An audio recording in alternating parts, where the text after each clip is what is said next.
first issue of the Antler Rewind. My name is Mercedes Basso, and here are 6 points of Elkhorn excellence in 60 seconds. Our quick recap of the awesome stuff that happened this week.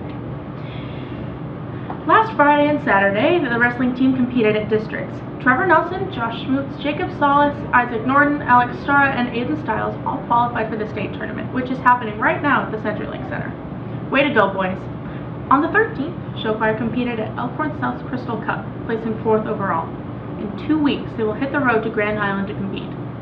February 12th, 2 speech students competed in their competition finals. Speech districts is Saturday. If you want to help, go ahead and talk to Mrs. Mosby. Last Friday, the swim and dive team had its final regular season meet against Gretna and Lincoln Pius. The girls beat Gretna but lost to Pius 10, and the boys beat just about everyone. Finally, boys and girls basketball played last night against crosstown rival Elkhorn South. And how'd we do? Check out the scores below. Well, that's all we've got for you today, and thanks for tuning in. Got a result you want to share? Drop us a line here. Want to hear and see more? Keep watching. We've got a full issue of The Point coming up next. See you next week for another 60 seconds of Elkhorn excellence. Antler up!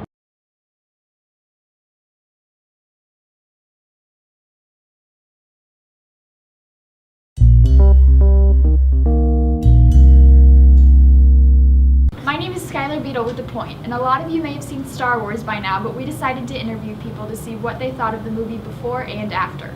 Star Wars is a phenomenon that's been sweeping the nation. We asked people what their thoughts on it were before and after the movie. Hello, I'm Simon Zimmerman. I'm here with Emma Askra. I'm asking her a few questions about Star Wars. What are your expectations for Star Wars? I hope it will be absolutely wonderful because it's just kind of a long family tradition of us watching Star Wars, whether together or at theaters. It's always been a large part of my life. Hello, I'm Simon Zimmerman. I'm here with Dawson Canuck. I'm asking a few questions about Star Wars. What are your expectations for Star Wars? It's going to be pretty good, I think. Have you seen any of the other Star Wars movies? No. And do you like them? Of course you don't, because you're a terrible person. How do you think wait, no, I can't even ask you that question because you've never seen them. Thank you. You're welcome. You have to shake my hand. How do you feel that your brother's never seen Star Wars? I'm very disappointed in him because he skipped out on the 7 chances he had for Star Wars marathons with us. Aren't we all disappointed in him? I think we should take him in this room right here, duct tape him to a chair, play it through this projector up there, and make him watch it. Okay. We went back to the people to ask them how they felt about the Star Wars movie after they saw it. I'm back with Emma Askrup, and I'm going to ask and see how she felt about the new Star Wars movie. So what did you think? It was so good. On a rating 1 to 10, what would you put it as? 21. Did this make you want to watch any of the other movies? It did, but mostly because I didn't know what was going on. Well, thank you for your time. What was your favorite part of it? That would be Chewbacca's reaction to... How does it compare to the other movies? It was not as good, probably because the storyline was kind of reused, so... Elkhorn's speech team can be very confusing, so we interviewed Matt Fogarty to help clear things up. Who said free? Not me. Surely not me. The millions on relief today, the millions shut down who we strike, the millions who have nothing for our pay. For all the dreams we've dreamed, and all the songs we've sung, and all the hopes we've held, and all the flags we've hung. The millions who have nothing for our pay, except a dream that's almost dead today. What are the different types of speeches? Well, there's 2 different types of speeches in a broad category. There's public speaking. Those are the ones you make yourself. You write them down. You spend a few hours a night just like dabbling on it before speech season. There's entertainment, persuasive, informative. Sometimes you go and they'll have impromptu rounds where you just write it on the spot. There's also extemporaneous, which is more political writing. You have 30 minutes to research it. The other big one is interpretation, when you take pre-written works and you put your own spin on them. That's humorous interpretation, dramatic interpretation, poetry, OID, which is a group project, and duets. According to ANA.org, 30 million people of all ages and genders suffer from an eating disorder. One girl's name is Katie. Katie is 16 years old. She has a loving boyfriend named Dave, but her deep desire is to fit in better with her friends, but that desire is never met. Regardless of all our demons, we all want to be loved and cherished. This is She Looks Good by Charlotte Jones. So what do you do for speech team? For speech team, I am entertainment speaking. I have poster boards and an 8-minute speech that is humorous and engaging, hopefully.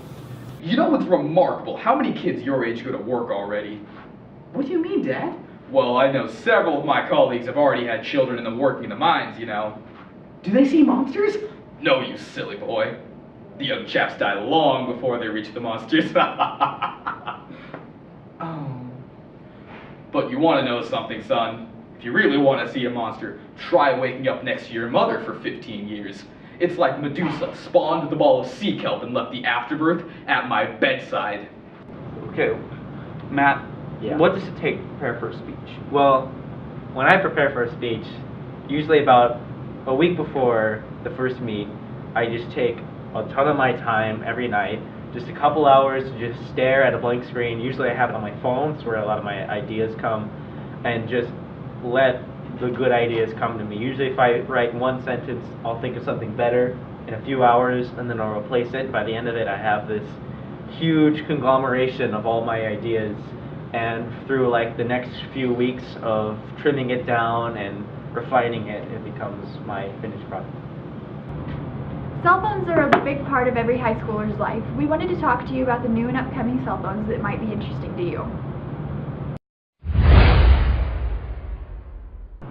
Hi, I'm Simon Zimmerman. I'm here with Mercedes Boston. We're going to be giving you some tech talk about the new phones coming up. Some of the most major Android companies have been talking and gossiping about what their new phones might have. We're going to be starting off with the Samsung GS7. This phone has had the same screen as any of their others, with a 5.1-inch screen, and they are now adding the always-on function. They are making it so there's a non-removable battery, but it's upgraded to last longer than the other models. And for some odd reason, they're adding lower-graded cameras. Who knows why? And now the LG G5, if you've ever heard about their phones, it's usually playing catch-up. But then when the LG G4 came out, it kind of changed it, and it was a very good phone for what it was priced at. They now are adding a much stronger frame, a metal frame. It has two back cameras, one for wide shots. Its battery is a lot slimmer, and there are rumors of this thing called a magic shot. So it's pieces of technology that will, like hardware, that will go into your phone to basically make it so you can take different types of pictures. And the HTC One M10, personally my favorite, has not been talked very much. They don't know, there's not much information released about it. It has a much stronger design, and it has a very heavy processor this time, but they're trying to compensate that with the best battery out of all the phones that are coming out. Right, Mercedes? Yeah, what he said. Yep. Technology. Yep. To watch the full videos, go to our YouTube channel. Thanks for watching.